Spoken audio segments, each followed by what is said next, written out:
సుమన్ టీవీలో మీ business promotions కోసం ఈ కింది నెంబర్ను సంప్రదించగలరు.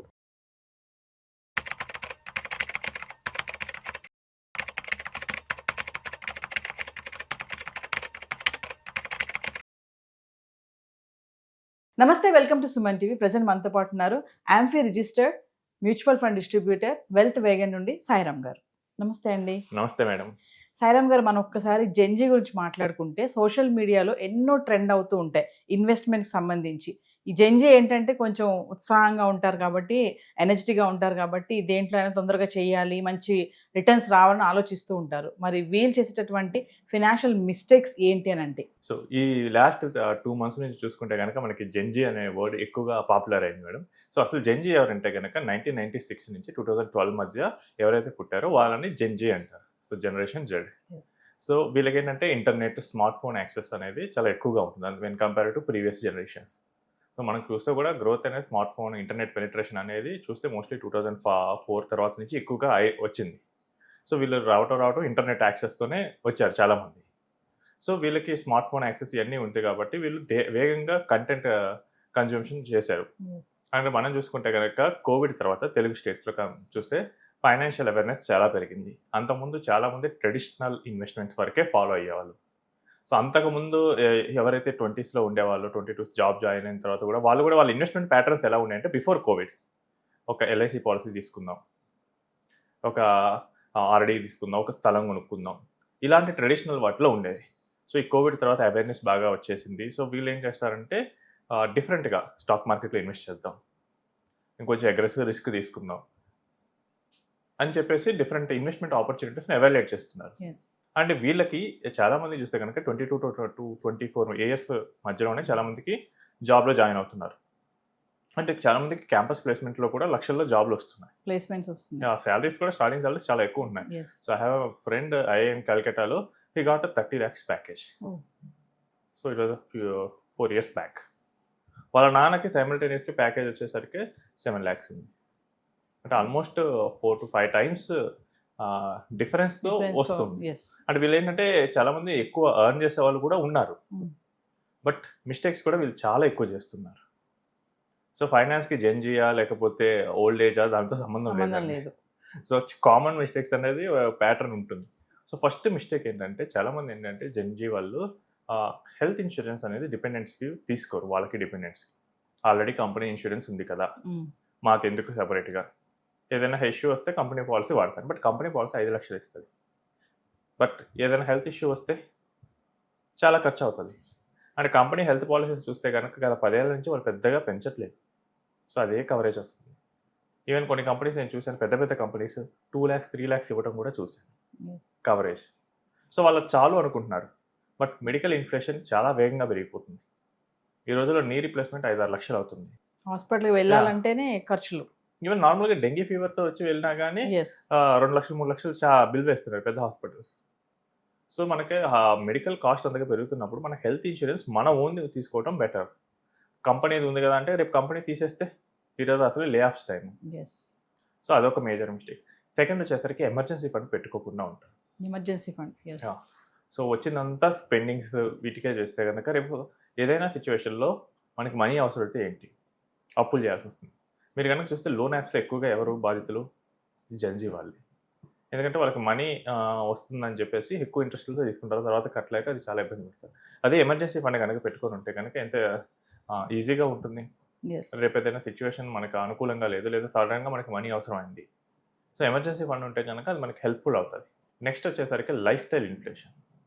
సో ఒక కాలేజీలో చదివినంత వరకు ఏంటంటే ఇన్కమ్ ఉండదు కాబట్టి వాళ్ళు ఒక వే ఆఫ్ లైఫ్ స్టైల్కి అలవాటు పడుతున్నారు. బట్ ఆ తర్వాత ఏంటంటే కొంచెం ఇన్కమ్ రాగానే వెంటనే లైఫ్ స్టైల్ ఎక్స్పెండ్ చేస్తారు. So costly phones, tours, travels, ఇలా సబ్స్క్రిప్షన్స్ తీసుకోవటం, ఇలా ఒక్కొక్కటి లైఫ్ స్టైల్ యాడ్ అవుతూ ఉంటుంది. సో దీనివల్ల ఏమవుతుందంటే మన ఇన్కమ్కి తగ్గట్టు ఈ లైఫ్ స్టైల్ వెళ్తుందా లేదా అది చూసుకోవాలి. మన ఇన్కమ్కి తగ్గట్టు ఈ లైఫ్ స్టైల్ ఉంటే కనుక ప్రాబ్లం లేదు, బట్ ఇన్కమ్కి తగ్గినట్టు లేకపోతే సమస్య. ఇప్పుడు 25,000 శాలరీ వచ్చే పర్సన్ ఉన్నాడు, మోస్ట్లీ పెద్ద ఐటీ కంపెనీస్లో స్టార్టింగ్ అదే ఇస్తున్నారు. సో ఇప్పుడు అతను నేను 2 monthsకి ఒకసారి టూర్ వేస్తా అంటున్నాడు, 10,000-15,000 ఖర్చు అయిపోతే అది ప్రాబ్లం అవుతుంది కదా. సో లైఫ్ స్టైల్ ఇన్ఫ్లేషన్ అనేది మన కంట్రోల్‌లో ఉందా లేదా అది కూడా చెక్ చేసుకుంటూ ఉండాలి. యెస్. చాలామంది ఏంటంటే నెక్స్ట్ మేజర్ మిస్టేక్ ఏంటంటే జాబ్‌లో వచ్చిన కొన్నాళ్ళకే కాస్ట్లీ ఐటెమ్స్ ఈఎంఐస్‌లో తీసుకుంటుంటారు. ఈ మధ్య ఐఫోన్స్ ఎక్కువగా తీసుకుంటారు ఈఎంఐస్‌లో. అసలు ఐఫోన్ సేల్స్ ఎక్కువ మేజర్‌గా ఇండియాలో ఈఎంఐస్‌లో అవుతూ ఉంటాయి. సో ఈఎంఐ ఏంటంటే ఇప్పుడు ఒక 1,00,000 ఫోన్ అయినా గానీ నువ్వు 8,000 కట్టు. ఫోన్ ఇచ్చేస్తాం. ఫోన్ ఇస్తాం 1 ఇయర్. సో మనకి 8,000 కదా పెద్ద ప్రాబ్లమ్ లేదని చెప్పేసి తీసేసుకుంటారు. బట్ అసలు నీకు ఐఫోన్ నిజంగానే అవసరమా లేదా? దాంతో చేసేది ఏంటి? అసలు మనకు దాన్ని మెయింటైన్ చేయగలమా లేదా? సో ఇవన్నీ మనం ఆలోచించుకోవాలి. యెస్. అలా ఆలోచించుకోకుండా అన్నెసరీ గాడ్జెట్స్‌ని ఈఎంఐస్‌లో తీసుకోవడం. ఇదొక మేజర్ ట్రెండ్ అయితే అవుతుంది. నెక్స్ట్ ఏంటంటే క్రెడిట్ కార్డ్‌ని ఇన్‌కమ్ సోర్స్ లాగా వాడుతున్నారు. సో చాలామంది క్రెడిట్ కార్డ్ ఏంటంటే ఏదైనా మనం పర్చేస్ చేసేటప్పుడు ఏదైనా రివార్డ్ పాయింట్ వస్తే దాన్ని యూటిలైజ్ చేసుకోవడానికి వాడుకోవచ్చు. అసలు క్రెడిట్ కార్డ్ అంటే ఏంటి? మనకు ఇప్పుడు దగ్గర మన మనీ తీసుకోకుండా ఒక 50 డేస్ తర్వాత తీసుకుంటాడు.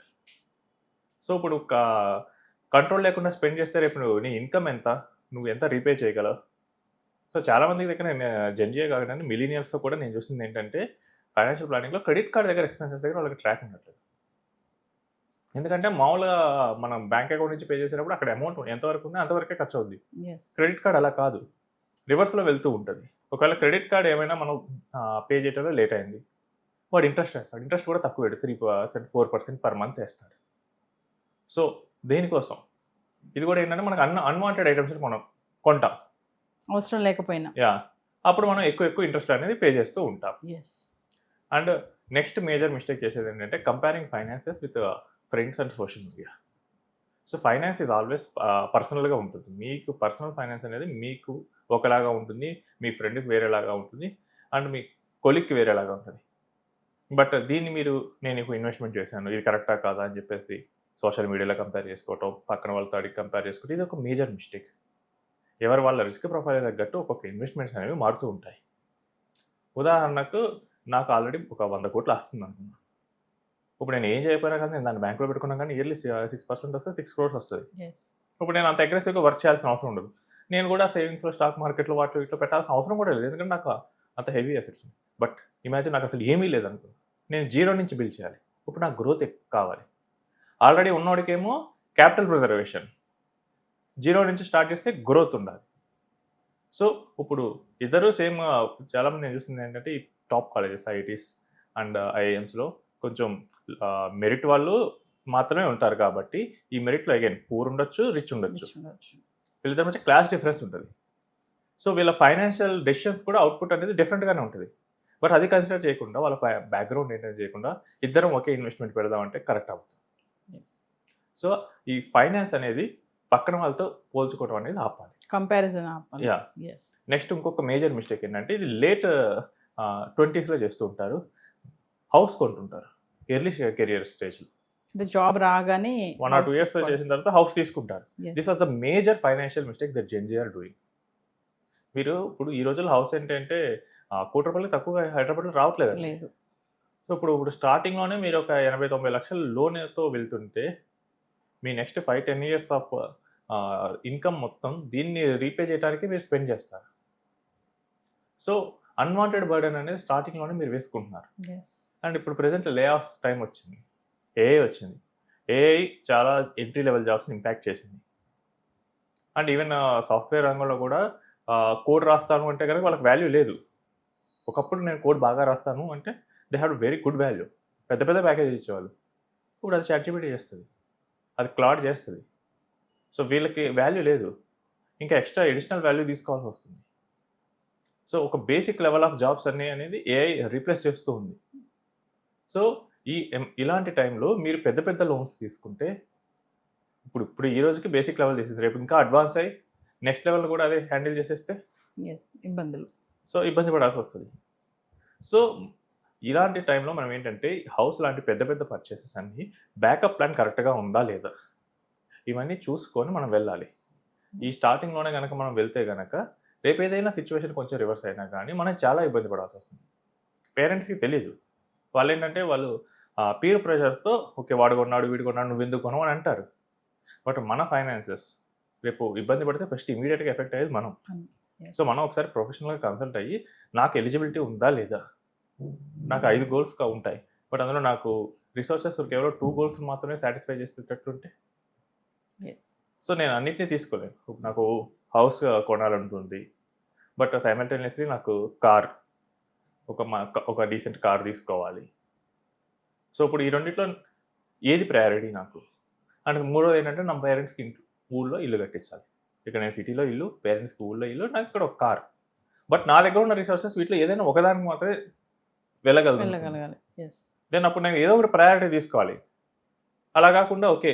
ఫస్ట్ ఊర్లో ఇల్లు కట్టేసాను. తర్వాత నేను ఇక్కడ సాలరీ పెరిగింది కదా! నేను ఇప్పుడు ఇక్కడ తీసేసుకుంటాను ఇల్లు. 2 ఈఎంఐస్ నేను మేనేజ్ చేస్తాను. నేను కావాలంటే మూన్ లైటింగ్ చేస్తాను. చాలామంది 2024లో చేశారు. ఇప్పుడు అవన్నీ రీప్లేస్ అవుతున్నాయి జాబ్స్. మూన్ లైటింగ్ ఇలాంటివన్నీ స్లోగా పే తగ్గిస్తున్నారు. నెక్స్ట్ అవసరం లేదంటున్నారు. సో ఈ ఫ్యూచర్‌లో అన్‌సర్టెనిటీని ఎక్స్‌పెక్ట్ చేయకపోవడం. ఇదొక మేజర్ మిస్టేక్ జరుగుతుంది. నెక్స్ట్ ఇంకోటి ఏంటంటే investing without any goal. Okay. So చాలామంది ఇన్వెస్ట్ చేస్తున్నారు స్టాక్ మార్కెట్‌లో. స్టాక్ మార్కెట్‌లో మీరు చూస్తే కనుక ఒక 2 ఇయర్స్ బ్యాక్ యావరేజ్ ఏజ్ అనేది 29 ఇయర్స్ ఉండేది. ఇప్పుడు 27 ఇయర్స్ అయింది. అంటే ఏంటి more people less than 27 years వాళ్ళు యాడ్ అవుతున్నారు స్టాక్ మార్కెట్‌లో ఇన్వెస్ట్ చేసేవాళ్ళు. వీళ్ళ ఇన్వెస్ట్‌మెంట్ ఎలా ఉందంటే ఓకే. స్టాక్ మార్కెట్‌లో పెడితే మంచి రిటర్న్స్ వస్తాయంట లాంగ్ టర్మ్. బట్ ఆ లాంగ్ టర్మ్ ఏంటి 1 ఆర్ 2 ఇయర్స్ అనుకుంటున్నారు. This is not a long term. Long term అంటే మోర్ దెన్ 7, 8, 9 ఇయర్స్ పైన ఉంటే కనుక అది లాంగ్ టర్మ్ అవుతుంది. అండ్ వీళ్ళు ఏంటంటే వితౌట్ ఎనీ పర్పస్ వస్తారు. So I had some of the clients and నేను ఇండస్ట్రీలో కూడా చూసింది ఏంటంటే who are earning very good amounts in starting స్టేజెస్లోనే దే కెప్ట్ 1.5 lakh ఎస్ఐపీస్. ఒక 50 lakhs ఆర్ 1 crore అవ్వగానే తీసేస్తున్నారు. సో కష్టపడి ఒక 3 ఇయర్స్ కష్టపడి ఒక 50 lakhs ఆర్ 1 crore చేశారు. ఇక్కడ నుంచి ఒక 6-7 ఇయర్స్ ఆగితే కనుక వీళ్ళు ఏం చేయకుండా ఈ 1 crore ఇంకొక 1 crore జనరేట్ చేస్తుంది. బట్ ఏంటంటే ఓకే ఏదో ఒక ల్యాండ్ కొందాం. పేరెంట్స్ చెప్తారు అరే ఆ ల్యాండ్ బాగుంది కొనేద్దాం. మీరు ఏం చేస్తారు లిక్విడ్ అసెట్ నుంచి ఇల్లిక్విడ్ అసెట్కి వెళ్ళారు. దీనికి కారణం ఏంటి? You invested without any goal. And more over long term goals అనే రిటైర్మెంట్ చెప్పాను అనుకోండి దే వాంట్ అదే వాళ్ళకి సరే అసలు ఎక్కదు. సో జాబ్లో జాయిన్ అయిన వాడికి అరే రిటైర్మెంట్ కోసం ఇన్వెస్ట్ చేయరా అంటే చెయ్యడు. ఇంకా కిడ్స్ అసలు కిడ్స్ ఎడ్యుకేషన్ నెక్స్ట్ ఫ్యూచర్ ఇవన్నీ ఏంటంటే వాళ్ళకి ఇప్పుడు అవసరమా అని అనిపిస్తుంది. చాలా ఇన్వెస్ట్మెంట్స్ వితౌట్ గోల్ చేస్తే కనుక అవి వితౌట్ డైరెక్షన్ లేకుండా వెళ్ళిపోతూ ఉంటాయి. ఏదో ఒక పర్పస్ పెట్టుకోవాలి. ఒక పర్పస్ పెట్టుకొని ఇన్వెస్ట్ చేయాలి. సో ఇప్పుడు నాకు ఒక 5 ఇయర్స్లో నేను ఒక హౌస్ తీసుకోవడానికి హౌస్ డౌన్ పేమెంట్కి నేను ఇన్వెస్ట్మెంట్ చేస్తాను. దానికి ఒక పర్పస్ ఉంటుంది. ఆ పర్పస్ సర్వ్ అయినప్పుడు మనం చెప్తే కనుక మనకి రిటర్న్ వస్తుంది. అలా కాకుండా మనం ఇన్వెస్ట్ చేస్తే ఏమిటంటే మేబీ లాస్లోనే ఎగ్జిట్ అవ్వాల్సిన సిచ్యువేషన్ ఉండొచ్చు. అండ్ ఇంకొంతమంది చేసేది ఏంటంటే ఇన్వెస్ట్మెంట్స్ లేట్గా స్టార్ట్ చేస్తారు. సో ఇది ఎలా చూసారంటే 22 ఇయర్స్లో జాబ్ స్టార్ట్ అవుతారు, 30 ఇయర్స్కి వచ్చారు. సో వీళ్ళు ఇప్పటి వరకు ఎంత ఇన్వెస్ట్ చేశారంటే 5-6 lakhs వాళ్ళ టోటల్ ఇన్వెస్ట్మెంట్ వాల్యూ. అంటే ఈ 7-8 ఏళ్లలో వీళ్ళు చేసింది ఏంటి? ఇయర్లీ మనం చూసుకుంటే కనీసం ఒక 50,000 కూడా లేదు. అంటే అసలు ఏమవుతున్నాయి అమౌంట్ అంతా స్పెండింగ్ ఏదో ఒక ఎక్స్పెన్స్ చేయడం.